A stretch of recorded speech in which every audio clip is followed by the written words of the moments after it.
இந்த கதையில் தான் நடிப்பேன், இது மாதிரியான கேரக்டரில் தான் நடிப்பேன், என்னுடைய இந்த கதாபாத்திரம் இப்படியெல்லாம் வடிவமைத்திருந்தால் தான் நடிப்பேன் என்று லிமிட்டேஷனை வைத்து கொள்ளவில்லை சிவாஜி. இமேஜ் எல்லைகள் போட்டு தன்னை சுற்றி வட்டமெல்லாம் போட்டு கொள்ளவில்லை அவர். அப்படி லிமிட்டுக்குள் இல்லாமல் இருந்ததால் தான், நடித்ததால் தான் நமக்கு கிடைத்தது சிவாஜியிடமிருந்து அன்லிமிட்டெட் மீல்ஸ் நடிப்புகள். நாட்டுக்கு உதவும் நல்ல மன்னராக நடிப்பார், மது மாது என்று இருக்கும் மன்னனாகவும் நடிப்பார்.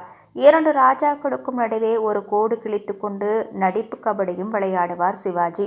ஆங்கிலேயரை எதிர்க்கும் அரசனாகவும் வருவார், பகத்சிங்காகவும் நடிப்பார். இரண்டுமே வீர நெஞ்சம்தான். ஆனால் நெஞ்சு விரைத்து கொண்டு நிற்பதிலும் நடப்பதிலும் வித்தியாசம் காட்டுகிற வித்தையெல்லாம் சிவாஜியின் நடிப்புக்கான சிறந்த தீனிகள். பாகப் பிரிவினையும் பட்டிக்காடா பட்டணமாவும் கிராமத்து கதைகள்தான். ஆனால் இரண்டு சிவாஜிகளுக்கும் 200 வித்தியாச மேனரிசங்கள். ராஜாவும் தங்கப்பதக்கம் சௌத்ரியும் போலீஸ்தான். இதில் ஸ்டைல் என்றால் ஒவ்வொன்றிலும் ஒரு மிடுக்கு, தோரணை, பார்வை. அது அவரால் மட்டுமே முடியும். சுதந்திரத்திற்காக வெள்ளையனை எதிர்த்த கட்டபொம்மனாக நடிக்கவும் முடியும். தேச ரகசியங்களையே விற்க துணியும் அந்த நாள் சிவாஜியையும் ரசிக்க முடியும். பலே பாண்டியாவில் வருகிற விஞ்ஞானி சிவாஜி வேறு, பாலும் பழமும் படத்தில் மருத்துவ விஞ்ஞானி வேறு.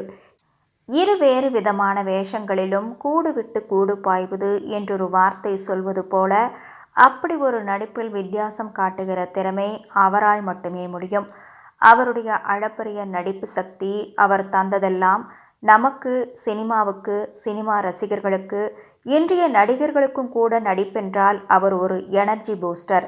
சிவாஜியின் நடிப்பு திறமையை விவரிப்பது என்றால் நடுக்கடலில் சென்று தண்ணீர் மொண்டாலும் மொண்ட பாத்திரத்தின் அளவே நீர் என்பது போன்றே நாம் விவரிக்க முடியும். ஏனெனில் அவருடைய நடிப்பு நாம் தெரிந்து அறிந்து புரிந்து கொண்டவைகளுக்கும் மேலே நிறைய இருக்கிறது.